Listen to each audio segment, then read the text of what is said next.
menghadirkan Minotaur di sini karena seperti yang kita sudah lihat beberapa kali efisiensi dari Cloud ini benar-benar terdinai ketika ada kehadiran daripada Minotaur. Tapi yang lebih pasti daripada Minotaur udah jelas banget kelihatan di sini ada Kaja.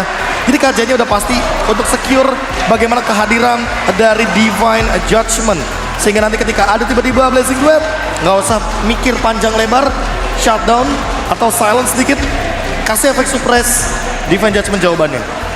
Di sisi lain kalau kita melihat antara roamer ya, pertarungan roamer antara Franco dan Kaja, biasa Franco ada sedikit keunggulan. Dan dengan adanya sekarang seorang Giv, yang tentunya real world manipulation masih bisa di-copy oleh Valentina. Tapi ini berarti kalau dari sisi Bigetron, mereka bisa memperlambat pergerakan dari Onyx dan itu bisa menjadi kesempatan buat mereka mencari pick off seperti pola permainan mereka yang biasanya. Oke, 1-1 juga diamankan ketika sudah muncul Fredrin. Dan ini akan menjadi jawaban juga bagi cewek karena cewek biasanya juga menggunakan 1-1 dengan menggunakan Swift, Tenacity, Weakness Finder. Sehingga mungkin yang dicari oleh cewek adalah bagaimana cara untuk menghindari serangan Blazing Duet yang memang nanti arahnya sudah pasti langsung akan menuju kepada dirinya sendiri. Dan lagi-lagi harus kubilang Wind of Nature bisa menjadi salah satu kunci atau harta karun bagi 1-1 di game kali ini. Karena kebetulan untuk berbicara XP lane kita masih belum bisa berbicara banyak ya. Uranus terlepas tapi tidak ada yang mau pick karena paketannya juga ada di band. Kayaknya Uranus gak bakal menjadi perebutan di game kali ini.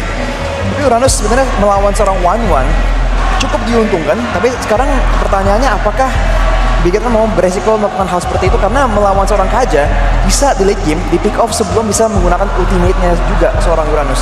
Jadi dari Bigetron sih mereka nge-ban-nya masih ke arah assassin.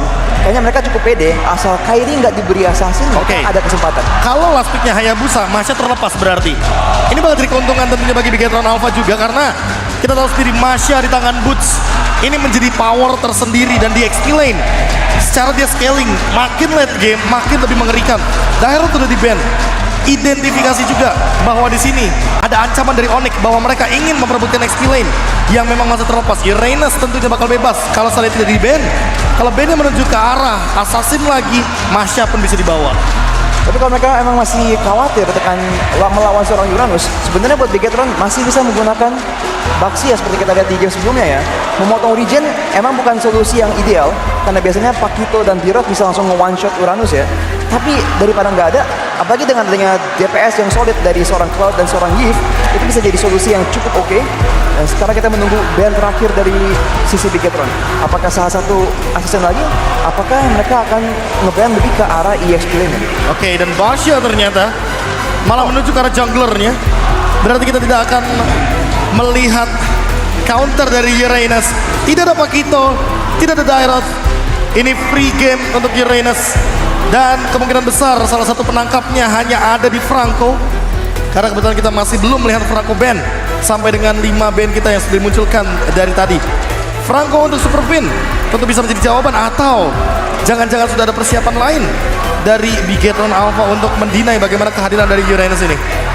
Kalau mereka pakai Franco sebenarnya oke, tapi damage-nya dari mana? Kalau mereka bisa suppress Uranusnya, siapa yang bertanggung jawab untuk nge-burst down Uranus, apalagi ntar di mid game sampai ke late game. Cloud dan Giv tuh damage-nya nggak burst tuh, lebih ke DPS.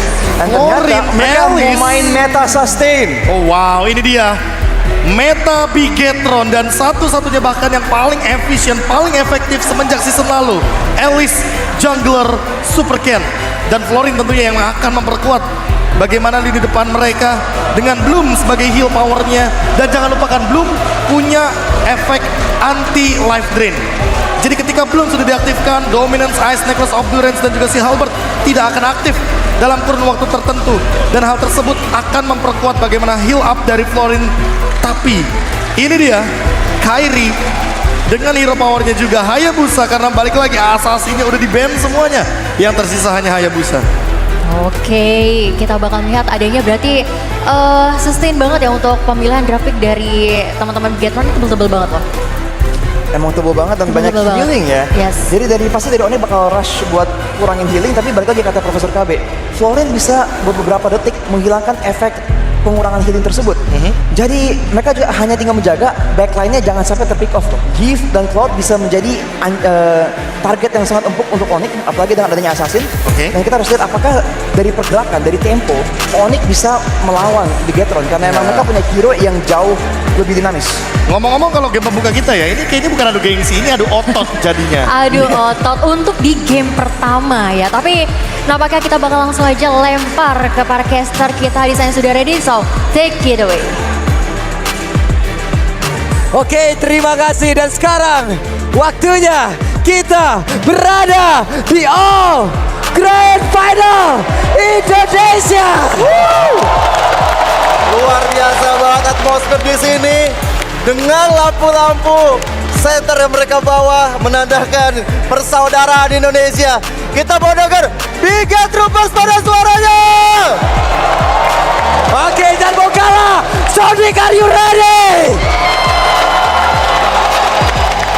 Ini dia semangat yang ada di Istora Senayan memberikan kita energi yang tiada batas ya. Untuk langsung menyaksikan bagaimana babak Grand Final ini akan berakhir. Sekali lagi kita mau ngetes. Sonic, are you ready? Sekali lagi kita ingin mendengar Sonic, are you ready? Bigetroopers jangan mau kalah. Bigetroopers, are you ready? Yap, dan kita mau mendengar, kita mau mendengar bersama-sama Indonesia. Indonesia. Yap, dan itu dia game yang pertama segera berjalan. Dua tim Indonesia, dua tim kebanggaan bangsa hadir untuk mendapatkan gelar juara. Super Ken dan juga Kairi sudah berada di posnya masing-masing. Menarik melihat bagaimana Alice yang diambil oleh Bigetron Alpha di sini bakal membuat scaling bahkan sampai ke arah late game. Yap, dan itu dia yang sudah terjadi di awal-awal. Seperti biasa mungkin cukup santai dulu. Yoi. Cukup adem dulu. Hanya melihat beberapa pergerakan dari masing-masing player lawan. Melakukan farmingan karena di bagian bawah coba lihat. Untuk Alice-nya akan langsung menyerang dua monster jungle sekaligus termasuk Orange Buff. Oke, dengan emblemnya sendiri kita bakal melihat ada satu level yang dimiliki oleh Kairi. Ditambah dengan ada Rapture dan Season Hunter. Tapi Moreno seperti dalam ancaman dengan ada Shadow Kill yang dia bakal First Blood tercipta untuk anak-anak Onyx. Yap, akankah kali ini Moreno yang menjadi menu untuk mukbang bagi Onyx? Kita lihat saja karena barusan First Blood-nya jatuh ke tangan Moreno yang memang menjadi korbannya. Ya, tadi kalau kita lihat dari interview memang Tan Boy Kun ya katanya. Coba sekarang Keyboy sudah memperhatikan gerak-gerik dari Super Ken yang udah level 4. Bahkan retribution yang sudah dia gunakan. Tapi harusnya udah mulai ada lagi ketika nanti Turtle yang pertama segera hadir di Land of Down. Yap, dan untuk sekarang Wan hadir kembali. Wan jadi satu hero yang berada untuk di Yasa Snapdragon ini ya. Wan win rate-nya bagus loh. Tadi digunakan juga oleh Sakit juga membuat hasil positif ya. Dan sekarang Turtle yang pertama sebenarnya anak-anak dari Onyx bakal coba untuk standby di sana, bahkan men-zoning out di arah XP lane-nya, sehingga dari Soriso agak sedikit terlambat untuk membantu pergerakan ke arah Turtle yang pertama ini. Yap, sementara itu dari area turtle-nya seperti akan langsung diamankan dan benar. Kairi mendapatkan turtle pertama, tidak ada gangguan yang betul berarti. Begitu baiknya perimeter yang diciptakan oleh pemain dari Onyx untuk membuat Bigetron tidak bisa mendekat dan juga masuk ke dalam area dari pit turtle tersebut. Ya, sebenarnya aku masih rada lumayan penasaran dengan emblem dari Super Ken. Dia sekarang megang ke arah Demon Shoes, berarti akan ada tambahan mana. Dengan ada Imperius juga tambahannya. Akan ada setiap mana tambahan juga untuk Super Ken itu sendiri. Tapi kalau Onyx menguasai di early game seperti ini, Bigetron Alpha harus cepat-cepat untuk bisa melakukan satu setup yang lebih baik. Yap, sementara itu untuk Super Ken dengan Blood O-nya dia akan berpindah tapi barusan ada satu lagi di Jasmine mulai menarik lagi karena Super Ken, tapi Super Ken masih terlalu kuat di area tersebut. Bahkan Keyboy yang menarik sebuah hal yang sangat-sangat tidak baik untuk tubuhnya. Ya, dan akhirnya Keyboy yang harus ditumbangkan dari pertarungan barusan. Setelah juga ada IMU terhadap satu ultimate dari Moreno. Ini membuat juga ada satu perimeter yang dibangun sehingga buat dari Keyboy tidak terselamatkan. Yap, Sementara untuk Kiboy tadi oke lah, di Adjustment dia udah menggunakan. Tapi untuk sekarang dari Super Ken sendiri dia punya purple buff. Dia membawa Infuriate. Mananya unlimited pak. Unlimited. Mananya gak bakal habis-habis. Benar. Belum lagi dengan block O-nya dia pasti akan nikmat power 7 dan sekarang satu weakness pada terhadap benar saja. Tapi dengan satu lagi Battle Beyond di bagian belakang. Namun Shadow Kill membuat Super Saiyan hilang. Saken hilang dengan tidak adanya satu crossbow trik dari cewek, tapi di area belakang Saken gak menyadari mungkin dengan adanya Kairi yang tiba-tiba hadir dan Shadow Kill ditungguin dengan Coach Shadow-nya, dan memang Coach Shadow ini tepat banget di arah Saken ketika kembali dari Battle Mirror Image. Yep. Itu tadi bagi bawah enak banget. Ini dia. Untuk dari Cloud sendiri, oke lah dia bisa menggocek dari pergerakan crossbow tank. Yeah. Karena crossbow tank sekarang jaraknya kecil banget. Cuman ujung-ujung kalau tadi dia langsung dikepung kayak begitu. Dan sekarang ada 3 orang bahkan di bagian bawah. Tapi untungnya Saken, Kiboy mencoba untuk memberanikan diri maju ke bagian depan. Tapi Sans juga sudah membegal di bagian belakang. Hanya saja satu setup mereka bisa dibilang tidak berhasil, dan di tempat lain Turtle diamankan. Tapi Boots ya dari tadi mencoba untuk zoning out karena Super Pin, dan lihat bagaimana Super Pin masih ada efek dan hole yang dia miliki sehingga Boots tidak bisa men-take down. Gajah di mirroring juga nggak dapat tidak apa-apa juga dari Onyx, tapi Turtle yang diamankan sudah menjadi salah satu privilege penting bagi anak-anak Onyx. Yap. Sementara ini sejauh mata memandang perbedaan gold 1700, Onyx lagi unggul di early game-nya, dan ini memang harus dilakukan sama Onyx. Jadi di bagian tengah sendiri ya, Super Cat udah mendapatkan lagi satu turtle, akan menambah lagi network untuk timnya, akan mendapatkan lagi keuntungan untuk tim. Tapi di Judgment membuat Super Pin langsung gila dia tersebut, bahkan Kairinya hanya masuk menghantarkan satu Phantom Shuriken, dan Kiboy membuat lagi satu pagar agar tidak ada yang bisa masuk lagi ke belakang untuk bisa mengejar balik ke arah Kairi. Tapi Kiboy masuk ke bagian bawah, ada satu Phantom Mirror Image, bahkan Kairinya mulai masuk ke bagian depan, ada Phantom Shuriken ke arah yang masih belum tepat, dan Saken masih selamat. Sayang dari Kairinya juga belum memiliki Shadow Kill sehingga tidak bisa men-take down Saken di arah bottom lane. Teman, aku melihat di sini akan ada persamaan dari Bigetron dan juga Onyx, yaitu mereka sama-sama akan membutuhkan dominan ice untuk Kibo dan untuk Boots dan juga untuk Super Ken itu sendiri, karena damage atau regen HP yang mereka dapatkan akan sangat mengganggu banget di arah late game. Yap, dan di bagian bawah tadi adalah sebuah rencana yang pada akhirnya berhasil ya untuk Onyx. Mereka membiarkan Turtle diambil, tapi mereka mendapatkan satu objektif yang tidak akan tumbuh lagi. Alter Turret yang akan hanya tumbuh itu di game yang kedua. Ya. Di game selanjutnya, di game ini di bagian bawah udah jebol, menjadi Benar. sebuah keuntungan untuk mereka. Makanya mereka dari Onyx juga udah semakin unggul dari segi poin goldnya ya, dan membuat Bigetron Alpha sepertinya terkurung, apalagi dengan kehilangan Alter Turret bottom lane. Ya, gimana nantinya akan ada setup yang akan dibawa oleh Bigetron Alpha, tapi Kiboy seperti udah mulai sneaky peeky, udah mulai mengetahui gerak-gerik keberadaan dari teman-teman Bigetron Alpha. Sementara Turtle yang ketiga, Turtle terakhir sudah hadir. Yap, Ken ada di area tersebut. Bootsnya akan masuk lewat belakang. Sementara Kairi, Turtle-nya berhasil diamankan lagi oleh Ken. Begitu baik, tapi Saken mencoba untuk mendorong beberapa player yang ada di area tersebut. Tapi Bootsnya ada di bagian belakang sendirian. Bahkan ceweknya udah mulai masuk ke bagian depan, mencari satu witness point lagi agar bisa mengeluarkan dari crossbow tanknya. Masih ada satu witness point di dalam tubuh dari Ken. Tapi Ken yang masih berhasil pergi dari tersebut. Bahkan efek down yang dihasilkan begitu menyakitkan mereka dapat Turtle. Tapi tidak ada yang tumbang dari kedua tim. Itu juga efek ya dari teman-teman Bigetron Alpha, terutama dari Soriso yang tahu Saken bakal balik lagi ke arah Battle Mirror Image. Jadi dijagain juga karena Boots sudah tungguin, udah standby juga di area Saken berada setelah dia melakukan arah blazing duet. So, dari segi item kita bisa menyaksikan bahwa udah ada Clock of Destiny di tangan Super Ken, sedangkan Hunter Strike di tangan Kairi. Ini memang dari movement speed akan sangat bertambah, tapi dari scaling Super Ken dia sangat-sangat butuh banget. Kalau misalnya nanti stack dari Super Ken juga udah lumayan tinggi, atau bahkan dari Clock of Destiny udah nyampe ke stack 12. Ice Purwan menjadi item pertama Moreno, ini sangat-sangat wajar ketika reward manipulation dibuka akan sedikit melengketkan kaki-kaki dari teman-teman Onyx. Yap, Kiboy harus mengeluarkan lagi lightning ball yang dia milikin. Ada beberapa hero dari Bigetron Alpha yang udah mulai ngerespon ke bagian atas. Tapi Outer Turret di bawah, Outer Turret di atas. Itu udah tumbang pula Pak. 2 objektif, 2 area defense. Di sini udah terbuka. Wah, lihat tuh gold earn leaderboardnya. Cewek lagi dan lagi menjadi orang paling tajir selain Outdown dengan 6.000, sedangkan Kairi menyusul di bawahnya. Saken walaupun memang juga lumayan terpuruk, tapi dia masih bisa catch up dengan berada di peringkat ketiga. Dan aku melihat tadi bagaimana Super Ken bersama dengan adanya Boots sama-sama mengambil ke arah dominan as. Akhirnya jadi juga item regen HP mereka. Karena kalau misalnya nggak jadi sekarang ini bakal berbahaya untuk satu sama lain. Wajib banget sih, kalau enggak ya nggak bakal kelar-kelar juga loh. Dengan adanya satu item tersebut aja itu nggak kelar-kelar, Pak.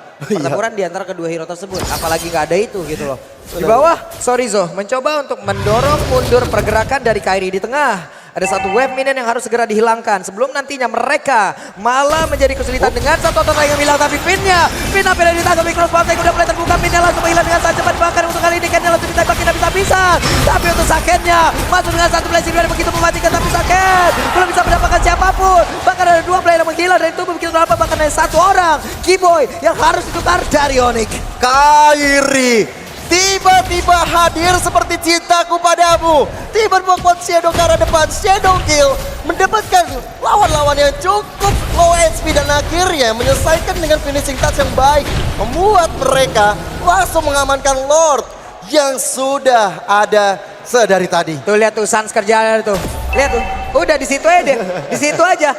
Menang kalah itu bonus. Ya. Recall depan musuh itu harus. Wah, pantulan Ya. yang sangat baik sekali. Nanti saya pikirin lagi ya.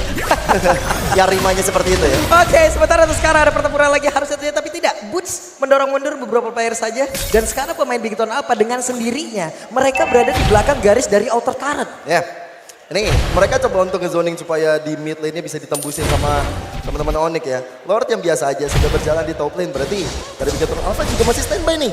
Gak mau sampai kehilangan outer turret di mid-nya. Yap, itu dia. Belum ada satu di Pajawai, tapi sekarang Boots. Boots masih berhasil untuk bisa membuat beberapa source skill masuk ke dalam tubuhnya. Namun, belum ada lagi follow up yang lain, tapi Lord berjalan di bagian atas. Ya, masih di jalan jatuh atas, tapi Onyx Sopro udah dapetin satu inner turret bottom lane. Yap. Midnya benar-benar lumayan kesulitan buat anak-anak Onyx hancurin karena Big Ton Alpha benar-benar fokus. Oke, lu boleh sikat manapun tapi mid gua jangan.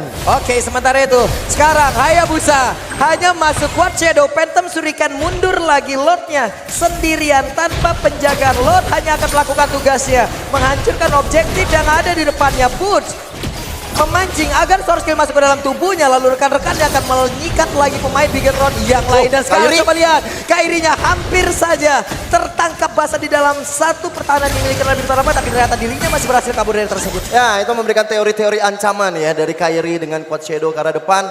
Tapi memang dari Big Ton Alpha juga udah sigap sehingga oke, Lord pertama berhasil mendapatkan apapun yang berhasil didapatkan kecuali base turret yang masih tersisa berdiri kokoh bangunan tersebut bagi Big Ton Alpha. Jadi ini mungkin kalau dibawa ke menit sampai 15 menit ke atas ini bakal bahaya sebenarnya bagi Onyx. Walaupun mereka juga punya Boots yang kita tahu notabene-nya sebagai hero late game bakal semakin kuat lagi. Tapi dengan adanya Super Cat, dengan adanya Saken, aku agak sedikit lumayan pede kalau Big Ton Alpha nantinya bisa untuk membalikan keadaan. Yap. Itu dia. Nantinya untuk berada di area team fight kemungkinan besar Super Cat bakal enak banget. Dia bisa masuk dengan Blood O-nya. Dia bisa masuk dengan Flame Blood terlebih dahulu. Dia Blood O, dia Winter pun itu masih bisa menyedot siapapun yang ada di dalam tersebut. Dan ini adalah deretan item. Ya, menuju ke arah latihan transition seperti dari Super Ken.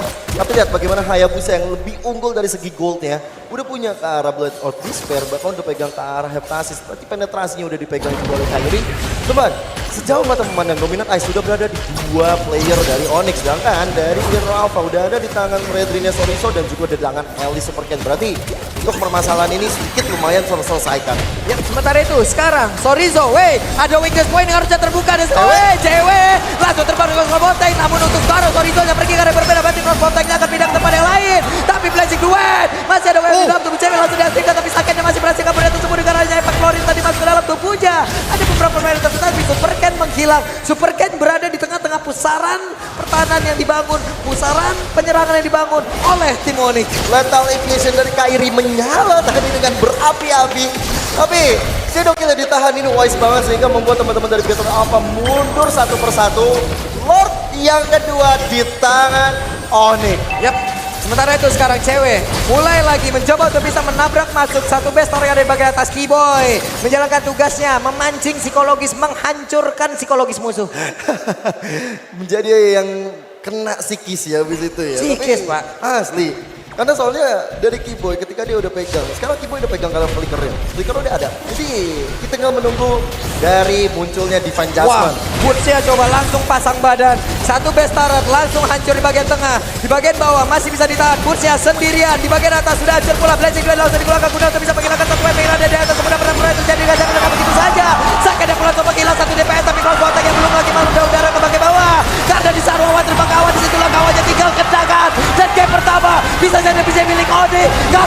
Pemain-pemain bintang apa diusir masuk ke dalam pertahanan mereka sendiri. Onyx Esports game pertama begitu rapi, nggak mau